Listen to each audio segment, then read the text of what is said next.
Bonjour à toutes et bonjour à tous. Merci beaucoup, Florentine, du temps que tu nous accordes pour les coachings du cœur. Merci à toi, Anne. Alors, l'association des coachings du cœur est née en mai 2021 par l'impulsion de Eric Chabot. Sur LinkedIn, il a sollicité différents coachs volontaires pour fonder une association avec lui de coaching solidaire qu'il voulait de portée nationale. 10 ont répondu présents à ce moment-là et sont toujours actifs à la gouvernance. Et maintenant, nous avons la chance d'être plus d'une centaine de coachs professionnels certifiés et dont tu fais partie, toi, depuis un an, je crois, Florentine, c'est ça, hein? Hmm.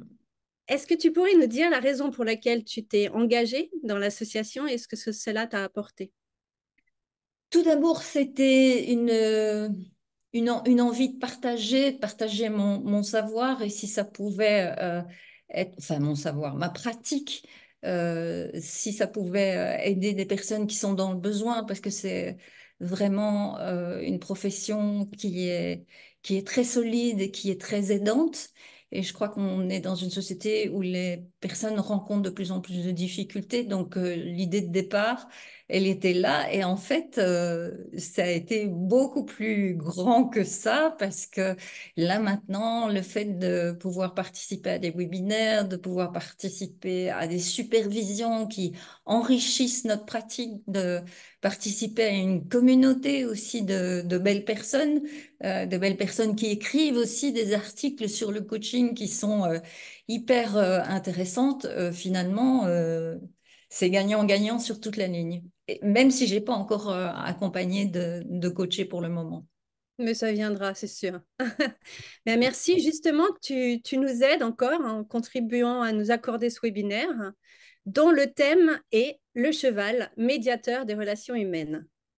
Alors, est-ce que tu pourrais nous dire tout d'abord pourquoi et qu'est-ce qui t'a poussé à devenir coach? C'est la rencontre avec mon premier cheval. En fait, mon premier cheval, Lancelot, qui m'a mis sur cette voie. En fait, je travaillais à la Commission européenne. J'étais secrétaire de direction à la Commission européenne. Et pour tout vous dire, je m'ennuyais un petit peu. Et il y a une collègue qui m'a parlé de sa passion du cheval et elle m'a emmené un jour au manège où elle était. Et puis j'ai commencé à prendre des cours et puis j'ai apprécié ça de plus en plus. Et puis de fil en aiguille, on en parlera peut-être un petit peu plus tard, j'ai acheté un cheval.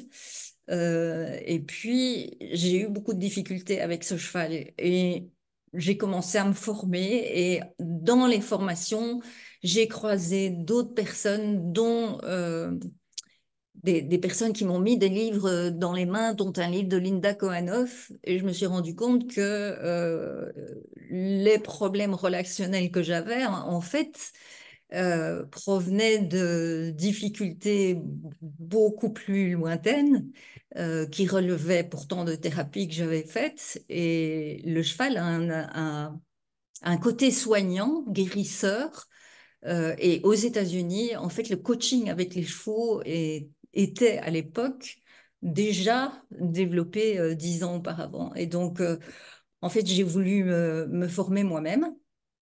J'ai fait venir des intervenantes américaines et scandinaves ici en Belgique. Et puis, au bout de ça, je me suis dit, mais on vit des moments extraordinaires, mais personne n'est capable de c'est pas structuré. Et donc, j'ai suivi une école de coaching. J'ai suivi la formation de coach de l'école française de coaching à Paris. Mhm. Et avec tout ce que j'ai appris avec les chevaux et cette formation-là, j'ai fait ma propre formation. Et donc, j'ai fondé une école en novembre 2011 pour former, parce que je trouvais que c'était tellement extraordinaire que ça pouvait pas rester pour moi toute seule. Et donc, j'ai commencé à former des équicoachs en France, en Suisse, en Belgique et dernièrement au Québec. D'accord. Donc, une totale reconversion pour toi.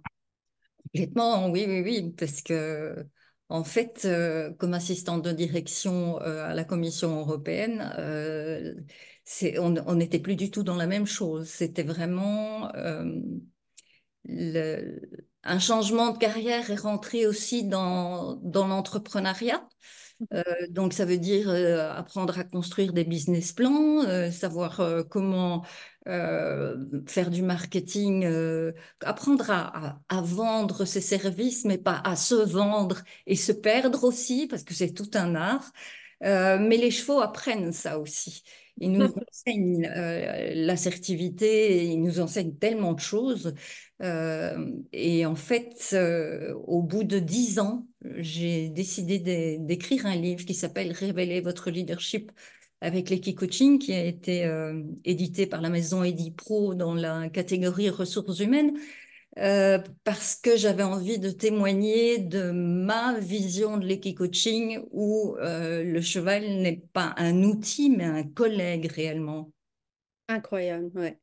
Et à quel type de public tu proposes tes services du coup? Alors, j'ai trois axes.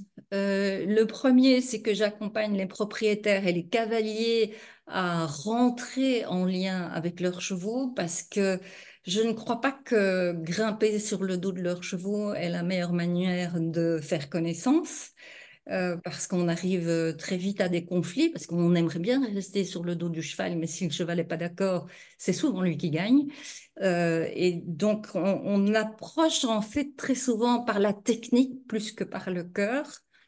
Et moi, c'est vraiment remettre le cœur au cœur de la relation Ouais. euh, qui, qui qui m'intéresse. Et donc, en fait, cette formation-là, elle s'adresse aussi aux psychologues, aux équicoachs, aux médiateurs, aux professionnels de la médiation équine. Ça, c'est mon premier axe. Le second axe, c'est que je donne des ateliers de développement personnel et aussi des team building pour une cohésion d'équipe en entreprise. Donc, j'accompagne autant en individuel qu'en groupe. Et le troisième axe, c'est ce dont je viens de parler, mon école, où je forme des personnes à devenir professionnelles. Mhm. Et du coup, qu'est-ce que Lancelot t'a apporté dans ta vie de tous les jours? Oula, tellement. Il y a Lancelot et puis tous les autres qui ont suivi. Mais en fait, c'est vraiment lui qui m'a emmené vers le coaching et l'intelligence émotionnelle, je dirais l'intelligence relationnelle aussi. Grâce à lui, en fait, j'ai une vie plus équilibrée parce que sinon, j'étais dans un 20e étage, une verrière au 20e étage à la Commission européenne, mais c'était dans l'air conditionné tout le temps. Donc, je vis beaucoup plus dans la nature. Le lien à l'animal aussi, ça permet de créer des relations et d'améliorer. Moi, j'en suis la première bénéficiaire, mais je constate aussi que tout ce qui se passe avec le cheval est transposable à l'humain. Ça permet aussi de développer toute la subtilité du langage non verbal. On s'appuie en fait sur notre discours, on s'appuie sur le verbal, on pense très souvent qu'on est compris de l'autre, et c'est quand on a le résultat qu'on se dit ah, mais c'est pas du tout ça que j'ai dit, mais c'est ce que j'ai dit, mais c'est parce que l'autre a compris. Donc comment est-ce que on peut faire passer le message? Beaucoup de confiance en moi aussi, et puis la, l'art du leadership, je dirais, parce que le leadership, en fait, c'est poser une question, c'est l'art de savoir poser une question pour obtenir une réponse positive. Et c'est très souvent confondu avec de l'assertivité. Oui, tout à fait. Est-ce que tu pourrais maintenant nous expliquer exactement ce qu'est l'Equi-coaching? Alors, ma vision, parce qu'il y a beaucoup de personnes qui ont leur vision, la mienne qui date quand même, j'ai été une des premières en Europe francophone à former et à proposer ce type d'accompagnement. Ma vision, c'est qu'on se rend compte mieux sur un même terrain que ce que j'ai dit tout à l'heure, en déstabilisant l'autre par une posture dominante. Donc, mon approche, elle se fait essentiellement au sol.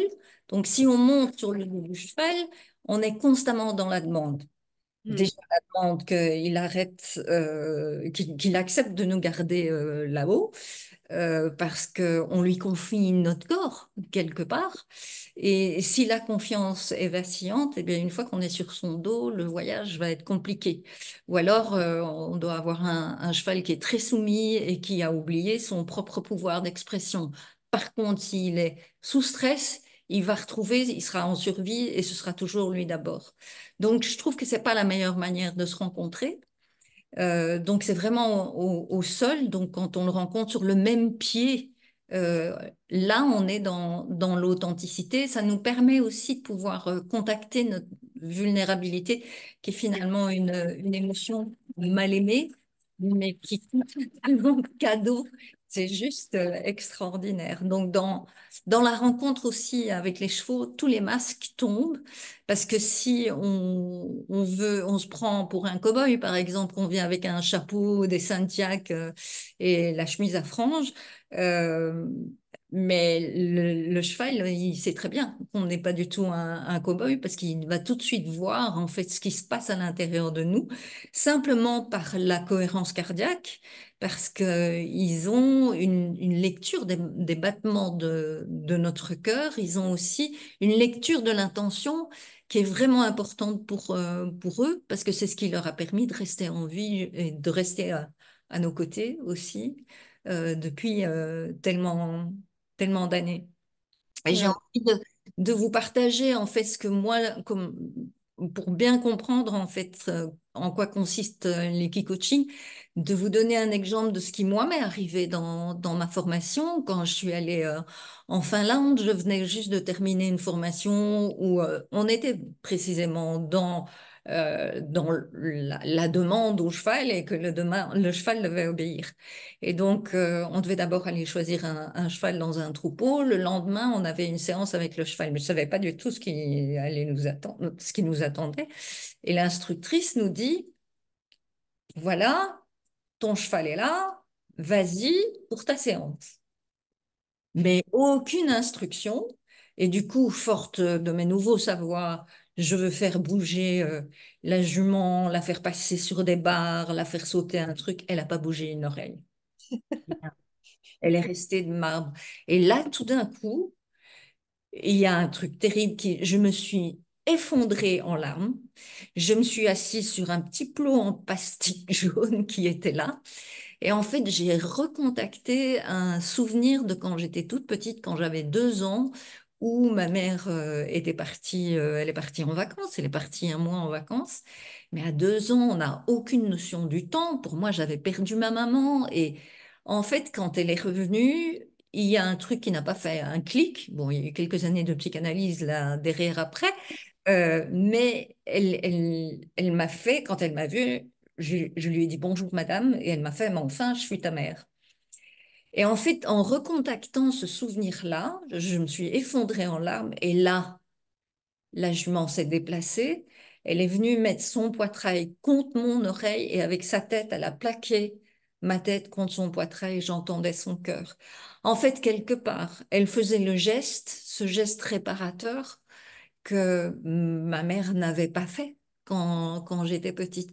J'ai Mm. des tonnes d'exemples à vous donner sur ce genre de geste, entre guillemets, que le cheval peut faire pour aller réparer je dirais, un nœud émotionnel qui a été adressé par la parole, mais qui n'a jamais été adressé émotionnellement. Et ceci dit, je ne sais pas si mon psychanalyste, s'il m'avait pris dans ses bras, si je l'aurais vécu de la même manière.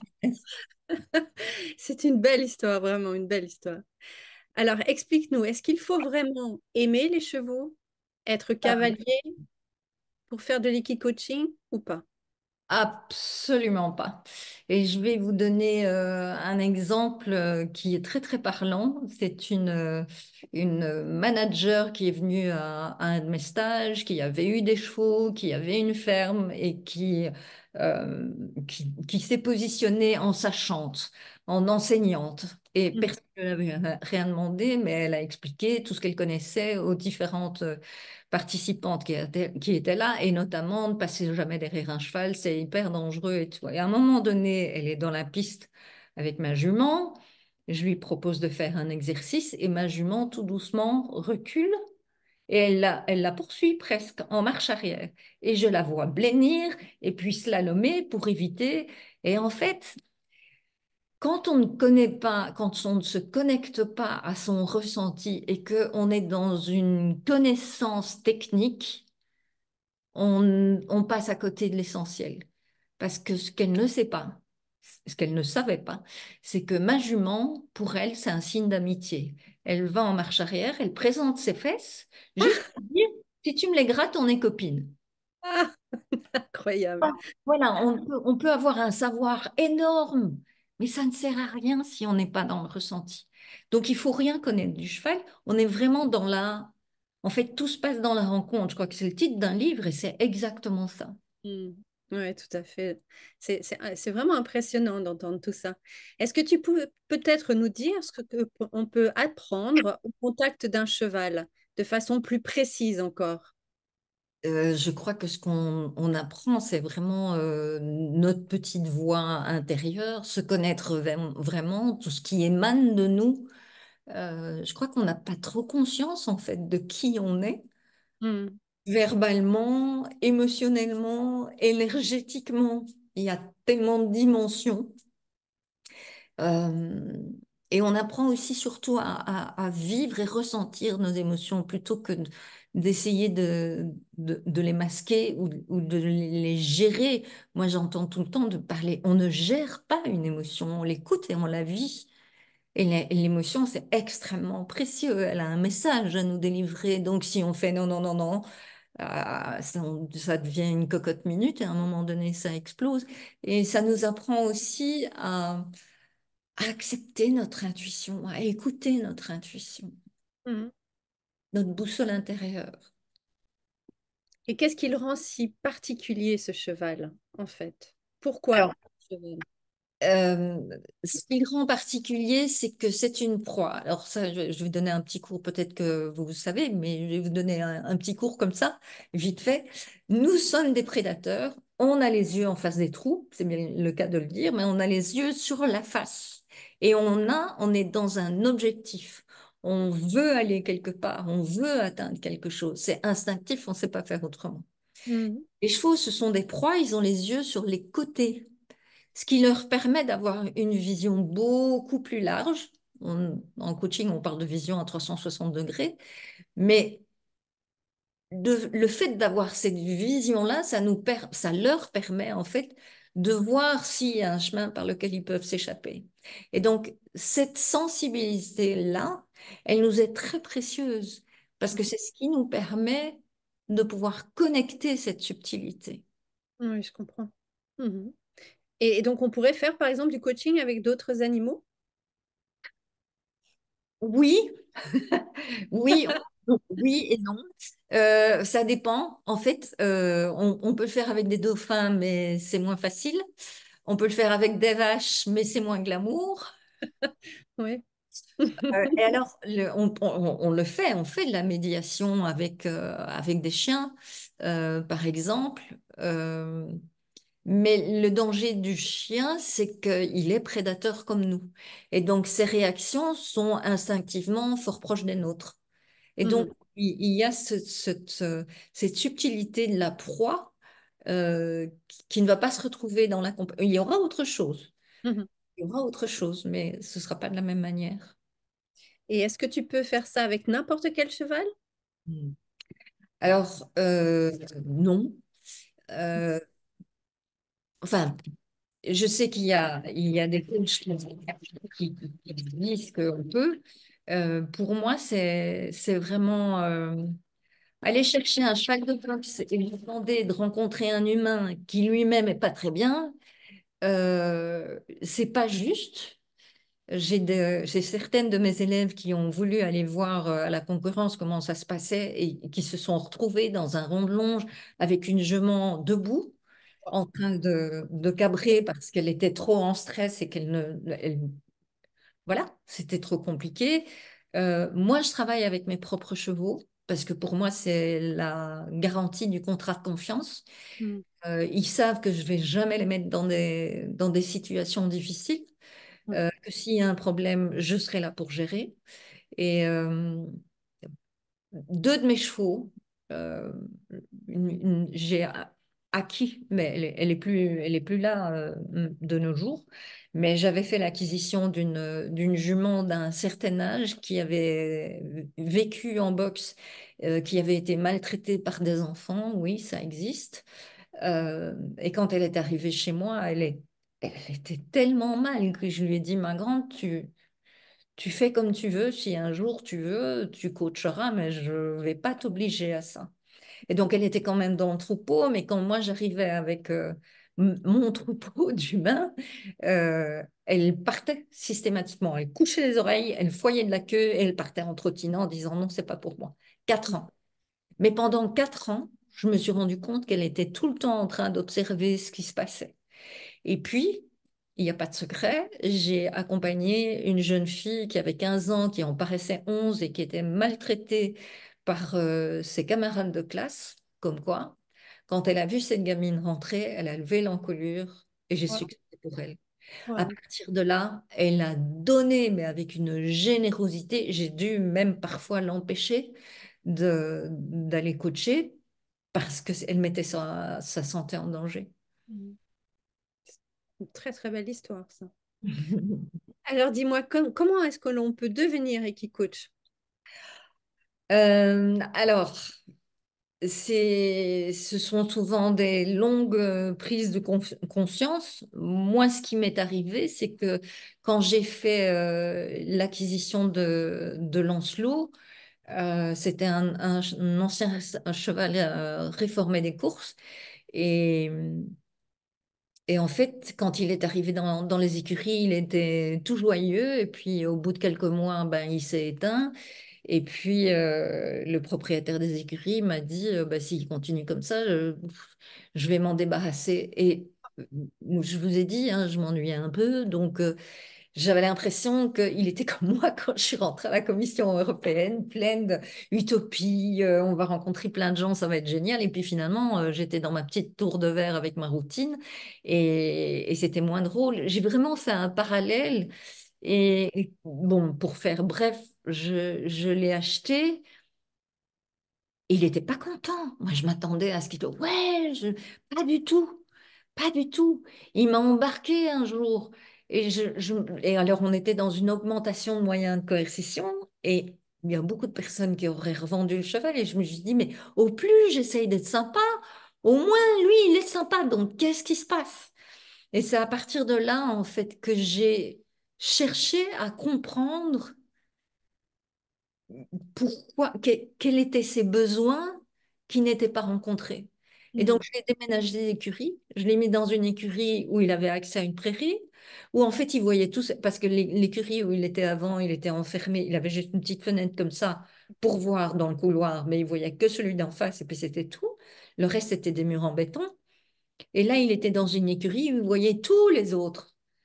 Et il avait une fenêtre sur le coucher de soleil le soir, donc ça c'était extraordinaire aussi. Et à partir de là, il y a vraiment une, je vais dire une reconnaissance en fait. Mm. Mm. Euh, Et toi, du tout, qu'est-ce que tu as appris au travers de cette discipline, toi, pour toi? Moi, j'ai appris l'importance de ralentir. J'ai appris l'importance de respirer aussi. Et c'est intéressant que tu me poses ça maintenant parce que je me rendais compte que j'étais en train de m'emballer précisément dans mon discours. Euh, Apprendre à écouter aussi autre chose que le verbe. J'en ai parlé tout à l'heure, l'intelligence de la vulnérabilité et le courage d'y faire face aussi. Et, et surtout, et c'est pour ça que mon livre s'appelle Révéler votre leadership, surtout comprendre que le leadership, c'est savoir l'abandonner aussi. C'est accepter parfois d'être suiveur pour mieux reprendre sa posture de leader après. Je comprends. Et qu'est-ce que ça a changé dans ta vie de femme et de coach aussi? Alors, dans ma vie de femme, ça m'a permis de faire la paix avec des traumas qu'aucune thérapie verbale n'avait pu apaiser. Et dans ma vie de coach, En fait, c'est surtout sur l'aspect entrepreneurial, parce que c'est un défi presque perpétuel, je dirais, même si l'equi-coaching est plus connu, maintenant il y a de plus en plus d'écoles. Euh, là, j'ai été au jumping de Bordeaux le 2 février, mais j'ai rencontré des gens qui ne savaient pas du tout ce que c'était que l'équi-coaching. Ah Donc, oui. oui, ah oui, oui, oui. Et pourtant, là, j'étais au cœur de là où je pourrais rencontrer des personnes qui, pas du tout. Donc, il y a encore ce gros amalgame entre l'équitation ou le fait de se dire, ah, mais c'est pas pour moi, c'est pour des handicapés, alors que, en fait, pas du tout. Tout Hmm. le monde, que ce soit des adultes ou des enfants, parce qu'on dit, ah oui, mais je viendrai bien chez vous, mais pour mon enfant. Mais non, pour vous, ça va être bien aussi. On a du mal à comprendre, en fait, comment un cheval pourrait m'aider dans des difficultés de ma vie quotidienne, comme dans un coaching traditionnel. Donc, voilà, et puisque une image vaut 1000 mots, j'ai envie de vous partager une petite vidéo, parce Avec qu'on plaisir, hein. on Oui. parle de chevaux, mais on ne les voit pas là. Donc, je vais vous partager une petite vidéo qui a été faite il y a quelque temps. Hop, voilà. Je vais la mettre en mode plein écran. Voilà, on la voit bien, Oui, j'espère. tout à fait. Je m'appelle Florentine Vantil, je suis Equicoach. J'ai travaillé pendant plusieurs années à la Commission européenne. Il y a une de mes collègues de la Commission qui m'a emmenée dans un manège. Pour moi, ça a été une révélation. Puis est arrivé un nouveau cheval du nom de Lancelot. C'est lui qui m'a éduquée à la liberté. Un jour, je suis venue pour ma leçon d'équitation, c'était en hiver, et il n'était pas dans son box. Il était attaché au bout d'un couloir. Pour une raison quelconque, il n'était pas attaché avec une longe, mais une chaîne. Et je me suis indignée parce que le propriétaire des écuries disait que c'était son meilleur cheval, et je trouvais que ce traitement digne d'un forçat n'était pas correct. Il a éclaté de rire en disant, mais qu'est-ce qu'il prend? C'est qu'un cheval. C'était assez conflictuel pour moi, ça. Et puis, bon, pour faire court, j'ai acheté Lancelot. J'estimais qu'il devait m'être extrêmement reconnaissant. Et en fait, ça a été juste l'enfer. La seule proposition équestre qu'on me faisait pour qu'il m'obéisse, c'était d'augmenter les moyens de coercition. Moi, j'ai voulu comprendre pourquoi ce cheval, ça allait pas. Et donc, je l'ai changé d'endroit dans un autre centre équestre où il avait accès à des prairies. Et à partir de là, la relation a commencé à changer. Il n'a eu de cesse jusqu'à la veille de sa mort de me faire comprendre que notre relation était plus forte que toutes les techniques et les moyens de coercition. À la fin de sa vie, en fait, il y a eu un orage et ma chambre donnait juste à côté des écuries et je l'ai entendu hennir. J'ai été le retrouver dans son box et tout ce qu'il voulait, en fait, c'était qu'on soit côte à côte à regarder la nature se déchaîner.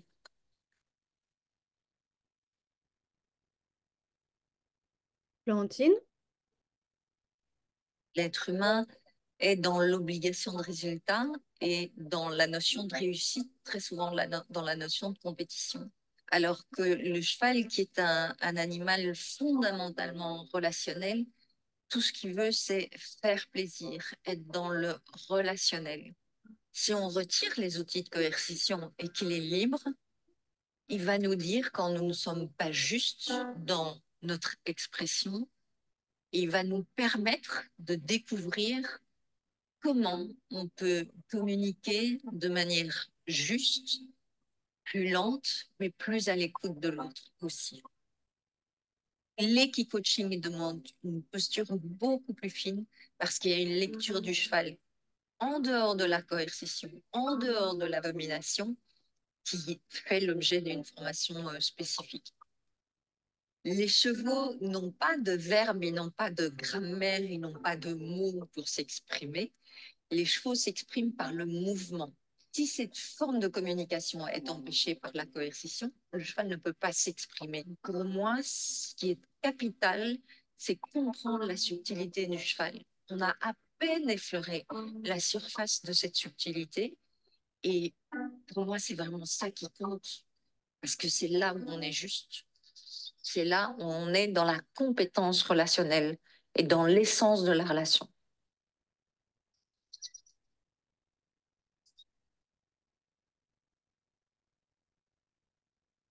Wow, merci beaucoup. C'était très intense, hein, un moment plein d'émotions. Voilà, je suis sous l'émotion. Merci pour tous ces moments, pour cette jolie vidéo. Et peut-être as-tu un mot de la fin, quelque chose que tu voudrais nous partager. Oui, et en fait, j'avais envie de vous partager la citation d'ailleurs de cette vidéo, c'est qui exige ou menace perd tout droit à la courtoisie. Et en fait, c'est une citation de Joseph Kessel dans Les Cavaliers. Et je trouvais que c'était de circonstance et un immense merci au coach du cœur pour ce moment passé ensemble. Merci beaucoup à toi aussi. Belle soirée à tout le monde. Belle soirée.